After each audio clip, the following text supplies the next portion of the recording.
Supreme court నాకు ఎటువంటి షరతులు లేని ముందస్తు షరతులు లేని యాంటిసిపేటరీ బెయిల్ ముందస్తు యాంటిసిపేటరీ బెయిల్ని మంజూరు చేసిన తర్వాత అన్కండిషనల్ యాంటిసిపేటరీ బెయిల్ని కనుమ రోజు మంజూరు చేస్తే ఆ మర్నాడు మరలా అర్జెంటుగా గంటలో హాజరు కమ్మని ఉదయం మధ్యాహ్నం 1:45కి నాకు భోజనం చేస్తుంటే ఇంటికి వచ్చి నోటీస్ ఇచ్చి 2:30లోగా హాజరు కమ్మని నోటీస్ ఇచ్చారు. గంట వ్యవధి కూడా ఇవ్వకుండా. అయినా నేను హాజరైనా. అప్పుడు కూడా నేను హాజరైనట్టు నేను సర్టిఫికేట్ అడిగితే తిరిగి నాకు సర్టిఫికేట్ ఇచ్చారు. ఈ 2 సందర్భాల్లో 2 సార్లు నన్ను విచారణకు పిలిచి ఏమి స్టేట్మెంట్ నా దగ్గర రికార్డ్ చేసుకున్నారు, ఏమి నన్ను విచారించారో చెప్పాల్సిన అవసరం ఉంది కదా. 2 సార్లు నాకు మంచినీళ్ళు ఇచ్చి పంపించారు. రెండోసారి నన్ను పిలిచి కనుమ పండుగ తర్వాత రోజు పిలిచిన రోజు సుప్రీంకోర్టు బెయిల్ ఇచ్చిన తర్వాత కనీసం విచారణ అధికారి అక్కడ పోలీస్ స్టేషన్లో లేడు. లేకపోగా సడన్గా విశాల్ గన్ని అనే ఒక ఐపీఎస్ అధికారి అక్కడికి వచ్చి అక్కడ ఉన్నటువంటి మిగతా పోలీసు వాళ్ళందరినీ బయటికి పంపించేసి ఆయన మొబైల్ ఫోన్ నుంచి మరలా ఒక వీడియో కాల్ చేసి పిఎస్ఆర్ ఆంజనేయులకి డీజీ ఇంటెలిజెన్స్కి ఇదిగో సార్ సూర్యనారాయణ ఇక్కడ ఉన్నాడు మాట్లాడండి నా ముందు ఫోన్ పెడితే నీకు ఇంకా బుద్ధి రాలేదేమో, సుప్రీంకోర్టు బెయిల్ ఇచ్చింది అనుకుంటున్నావేమో, బెయిల్ కండిషన్స్ ఉల్లంఘించామని మళ్ళీ పిటిషన్ వేసి నీ బెయిల్ రద్దు చేస్తాం, నువ్వు కానీ మరలా పవన్ కళ్యాణ్ చంద్రబాబు నాయుడు అంటూ వెళ్ళావో ఈసారి ఎఫ్ఐఆర్ కూడా లేకుండా నిన్ను ఎత్తుకుపోతాం, నిన్ను ఎవరు కాపాడలేరని చెప్పి నన్ను బెదిరించాడు.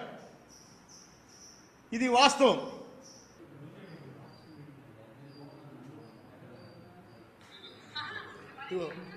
ఇది చూడమ్మా, ఇలా సీలు వేసే అధికారం, నా ఇంటికి సీలు వేసే అధికారం ఏ చట్టం కింద ఈయనకు ఉంది? నా మీద పెట్టిన కేసు ఏమిటి చెప్పాలి కదా. ఏసీబీ కేసా, ఆదాయానికి మించిన ఆస్తుల కేసా, నేను దొంగతనం చేశానని కేసా, రికార్డు పట్టుకుపోయారని కేసా?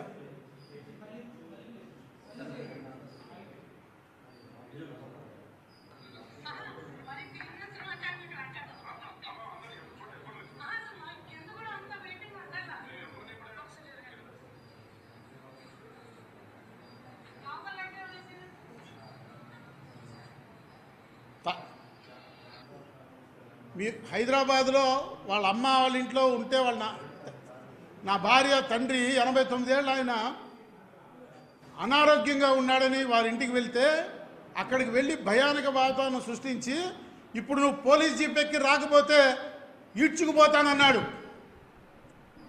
That Reddy CI.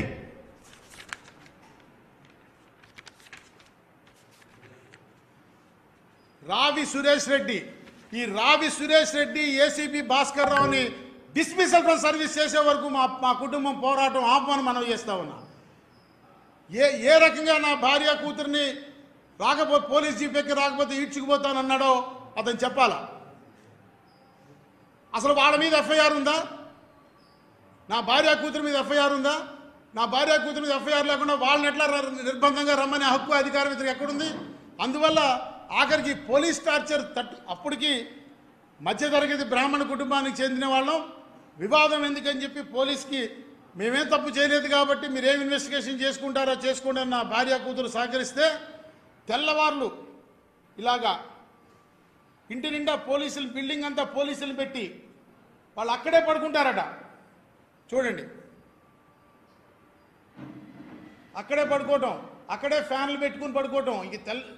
ఇక రోడ్లో ఉన్న వాళ్ళు ఎవరు మా ఇంటి వైపు చూడటానికి కూడా భయపడేలాగా చూడండి నైట్ టైం.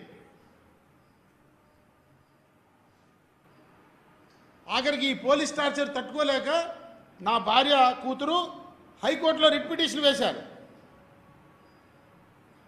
హైకోర్టులో మమ్మల్ని పోలీస్ హెరాస్మెంట్ చేస్తూ ఉన్నారు, మా నాన్న మీద ఒక ఎఫ్ఐఆర్ పెట్టి మమ్మల్ని ఆడవాళ్ళిద్దరిని మేల్ ఆఫీసర్స్ అర్ధరాత్రి ఇళ్ళకి వచ్చి హెరాస్ చేస్తున్నారని చెప్పి మమ్మల్ని రక్షించమని హైకోర్టుకు వెళ్తే హైకోర్టు నోటీస్ ఇచ్చిన తర్వాత ఆ పోలీస్ ఫోర్స్ని విత్డ్రా చేశారు 2 నెలల తర్వాత.